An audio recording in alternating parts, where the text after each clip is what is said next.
Welcome to FitBody Lifestyle, the show where we dive deep into the world of fitness, health, business, relationships, and the art of living a balanced life. I'm Jami. And I'm Greg, and we're here to give you the benefit of our experiences in the fitness and bodybuilding industry, the corporate world, running a business, personal development, and building healthy relationships. Whether you're sweating it out in the gym, hustling in your business, or seeking balance in your everyday life, you're in the right place. So lace up those sneakers and grab that water bottle, and let's get ready to transform our minds, our bodies, and our lives. Hello, Fit Body Lifers. Welcome to another Fusion Hack. I'm here with my beautiful bride, Jami, and I'm here with the OG Bikini Nomad, Miss Phoebe Hagan. Hello. And today's topic is an exciting topic, which is how to be a bikini nomad. Travel tips with the OG Bikini Nomad. So maybe we can start with that. Yeah. You want to introduce yourself to people just in case, like the course. 3 people that don't know who you are? Only three. Only three. My name is Phoebe Hagan. I'm Phoebe Bikini Pro from the UK. And thank you for that great announcement. I think I have traveled a lot, I would say. I started traveling a lot when I first started getting into competing because I was like, why not see the world whilst also competing as well? So yeah, I feel like I definitely have some travel tips up my sleeve for sure to help. Is there any country you haven't traveled to for a bikini show? Asia. So I haven't done shows in Asia, so I want to do that. For okay, sure. all right. 100%. So that's my next on the list. But you have traveled to Asia. I've traveled to Asia, but I just haven't competed in Asia. So that's the next one. Yeah. Cool. So I'm excited. And I get so many questions about traveling and whether it be domestic travel or international travel, and definitely on the international side of things, because that just brings a whole layer of complexity. And I mean, I have a lot of athletes that have never traveled internationally, and the first time traveling internationally is to a show, and they're like, what do I do? Yeah. So I'm excited to dive into some of the tips you have and some of the things you've learned through traveling all over the world.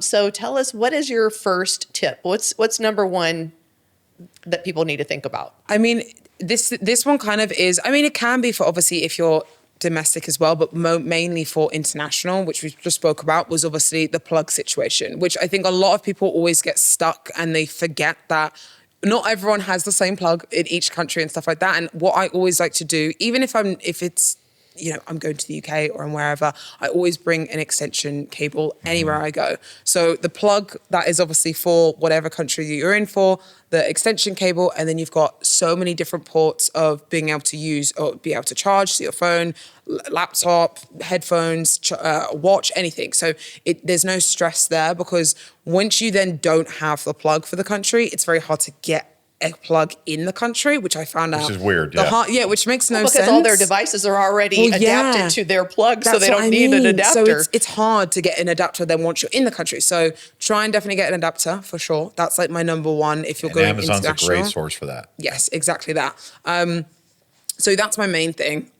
Second one I would say is... Well, before you go to the second one too, I did want to just also mention, because I know when I've traveled internationally, and you and I talked about this too, is like, I think we here in the States think, oh yeah, there's going to be enough plugs. So yes. I know you had mentioned the extension so that you have more options to plug in, but I did want to just add that for people if they don't know that. In some countries, like you might only have one wall plug. Yeah. So at that point, and if you've got all these devices to charge and things like that, hair to dry and all these other things, then you're going to get in trouble. Yeah, 100%. So yeah, even if you're in America or in the UK or wherever you are for shows, or even just when you're traveling on prep, I would always say just bring an extension, like one of those extension blocks that has multiple plugs. Right. So then you're able to just not have any stress. You can use everything normally and it be fine. Right. Like Greg says, better to have it not need it than need it not have it. That's real gunfights. Exactly. It's interesting. I just pulled up Amazon and I do adapter plugs just as the start. Adapter plugs for London, adapter plugs for South Africa, Brazil, Egypt, USA, France, Ireland, Switzerland, China. So I think you can put in adapter plugs for wherever you're going in Amazon, and it'll figure it out. Exactly. So it's perfect. I love that tip. So tip number 2. And I think we would say plugs and extension cord, because I do think, both. Both, because then they go hand in hand, right? So second one I would say is, I can't remember what it was now. It was know where you're going and what's available. Yes. So I found, especially so for example, when I come to the US, you guys have loads of different options. So it's very easy for me. So I don't have to think about anything. I don't have to think about, I want to have sugar-free this. I've got this, or I have low fat this. It's here already. Know that it's not like that everywhere. So like the UK is actually a lot better now, but they don't have everything. Same with Dubai, they have very, very limited stuff, or it's very expensive because it's been imported. And then Asia is obviously a whole different ballgame where they might not have much available at all. So being prepared to have it, but also be prepared to adapt as well. So like if there's something that you know you need to take with you, take it with you. If it's, for example, I don't know why it's coming into my head, but sweetener, like sometimes people really need it. I know obviously if you're doing it for a show, most of the time people will take it out, but if that's something you want to keep in and you need it, I mean, you probably don't need it, but if you want it, quote unquote, need it, then take it obviously with you, because don't rely on things being there. Because I think sometimes, like I said, your country might have it, and that's why you're used to being like, oh, it's available, it's fine, but not somewhere else. If you travel internationally, might not have it. And I mean, sometimes even in like different states and stuff, I remember a memory that always pops up into my head is I was always prepared for rice cakes for the Olympia, especially in Vegas. There was like, I remember they there was sell out for like a 5-mile radius. On that strip, there's no rice cakes anywhere. And I remember I'd sent my dad and my sister on a goose chase, like just try and find, I was prepared, but I needed more food. So, and usually that was my food usually at the time, was to do rice cakes. And I was like, okay, well, I've run out, so I need some more. And I went, Dad, go and get some. He was like, I can't find any. And the only ones he could find were obviously the good ones, like the chocolate ones and this. And I'm like, I can't have those. Don't get me those. So yeah, I had to go out and like outside of the strip and stuff to find rice cakes, which again, you think it would be available, but it's not. So it's trying to make sure that you're, one, prepared for it, but also second, making sure that you don't, you have to adapt. So then, and I adapted and said, okay, I'll have a bit of rice instead, or I'll have potato, because we couldn't find rice cakes. Yeah, So, although it's funny. If people run out of things with me during peak week, it's usually carbs. Yeah. So I'm like, bring more. Like, yeah, just if you need to. bring more. So when you're traveling though internationally with food, does that tend to be an option in any of the countries that you've traveled to? It depends. Most of the time, they don't mind different meats. Sometimes they're a bit iffy with pork. I know that in some different countries they're iffy with pork. Sometimes they are iffy with also like poultry, so like birds and stuff like that. So obviously, like I said, prepare for them to potentially take it away from you, because you don't know what's obviously allowed in and what's not. But again, I would say research it beforehand. And sometimes that changes, doesn't it, from year to year? Yes, it does. That's the hardest part. I think sometimes it's not always the same. So it is just about being like, okay, adapt and overcome if needed, because sometimes the country doesn't want obviously different meats coming in or whatever. So I know sometimes produce, some places. I mean, even Hawaii, I know that's an issue with Hawaii. They don't let you bring in like fruit or vegetables or things like certain that. vegetables, because I know my green beans have been taken off me sometimes a few times. Yeah. So I'm like, okay, that's fine, but just don't take away my protein. So, but yeah, I think just definitely trying to, so those two are probably my main ones, I would say, are the travel plugs, making sure you can adapt and overcome, obviously, in the mists. And then I guess my third one is kind of like making sure that what your expectations are for traveling, like can you uphold your expectations for travel, I guess. So like what I mean by that is obviously the idea of traveling to Asia for competing sounds amazing. Like you can compete, you can see a different country, but then is it going to be an exciting and comfortable experience for you if you travel well, or if you don't travel well, should I say. So try and put yourself in a situation of what your expectations are when you travel, because you could get really, really stressed when you travel and it not be good for your body, so that it doesn't become a good experience. And then you're like, oh, this trip was a waste, Mm-hmm. And then, you're in Asia, but you're stressed.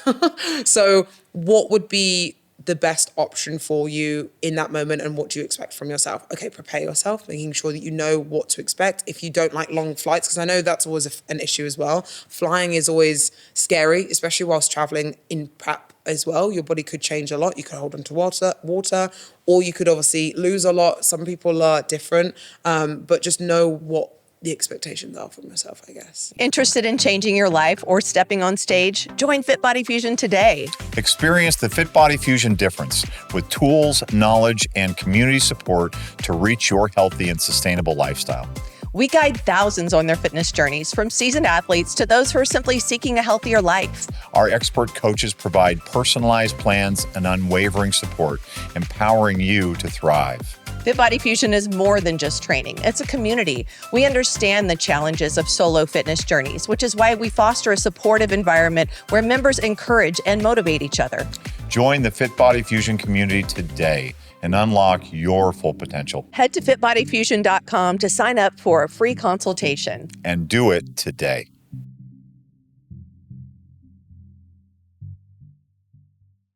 Yeah, and I know when you and I talked about this before, some of that's like even being willing and able to be flexible, because you're at the mercy of the airline, you're at the mercy of the what restrictions are in front of you. Right. I mean, you dealing with going through immigration, going through customs. They might take some stuff away. Might be delayed. They might Food lose your go bag. off. There's been many times where I'm like, this food is gone off and I can't eat it, but should I? My partner's like, no, like get some new food. And in my head, I'm like, but I'm cheating on my diet if I get something out of what I've cooked. But you have to be, again, going back to that point of before, of adapting and overcoming and being like, okay, let's be specific with what needs to happen and help us moving forwards and stuff like that. So. Yeah, I remember a Masters Olympia.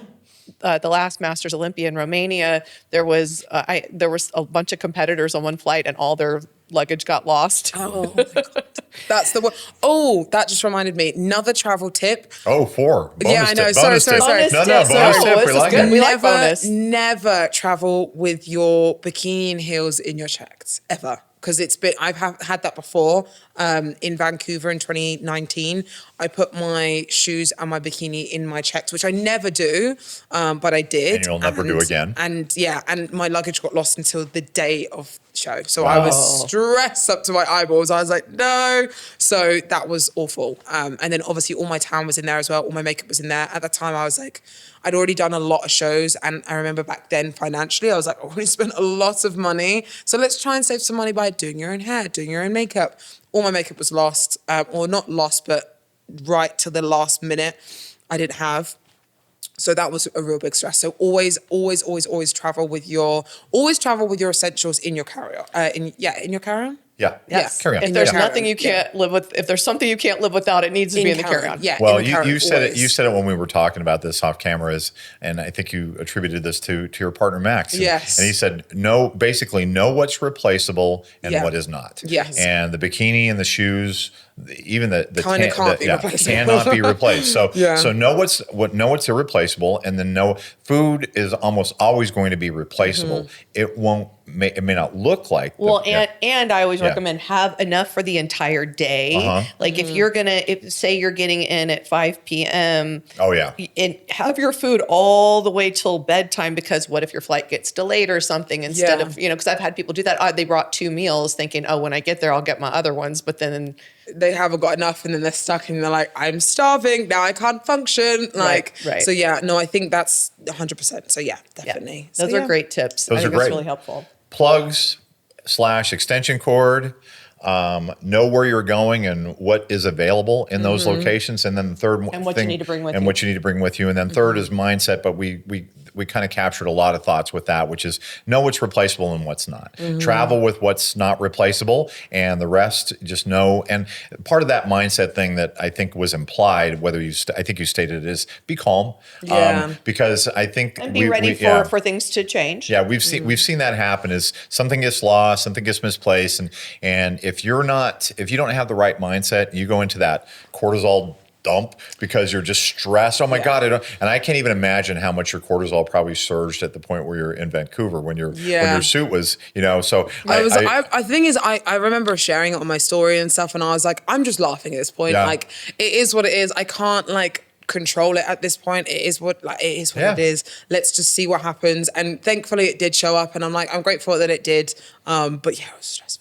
The analogy I always, or the metaphor that I always give is, if you're swimming in the ocean and you get caught in the riptide or the undercurrent when the wave goes over you, if you fight it and struggle, you can drown. Yeah. But if you surrender to it and allow the wave just to do what it's going to do, you'll come up But the stress and the pressure in that moment Makes it worse. you'll lose your breath. You won't. I mean, literally, you can drown. But if Yeah. you just surrender to it, and I feel like that with you surrendered to that moment, and that made it bearable, and that probably kept your physique in a much better position. Yeah. Laughing in particular will lower Yeah. your cortisol. So that's a wonderful story. I'm Yeah. glad you told us. Yeah. So yeah, well, thank you. You want to tell people how to get a hold of you? Yes, if you go over to my Instagram, you'll find everything there. So Phoebe Hagan. And if you go to the link in my bio, you'll find my YouTube, podcast, and all things to do with Posing Portal.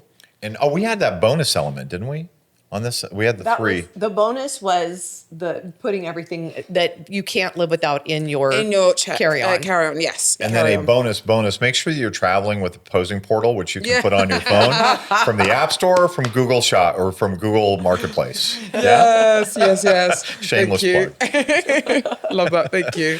And for all those others, this other shameless plug is to make sure you like, comment, subscribe, leave your reviews, and remember the 3 B's. Be good to yourself. Be good to each other, and be safe. Take care, everybody. Thank you for tuning in to FitBody Lifestyle. We hope today's episode has left you feeling motivated and equipped to tackle your fitness goals, business challenges, and the daily dance of life. Remember to value progress over perfection. Life's tough enough alone. Find the chosen family around you to help you along the way. If you enjoyed today's episode, we'd really appreciate it if you would subscribe and leave us a review on your favorite streaming platform.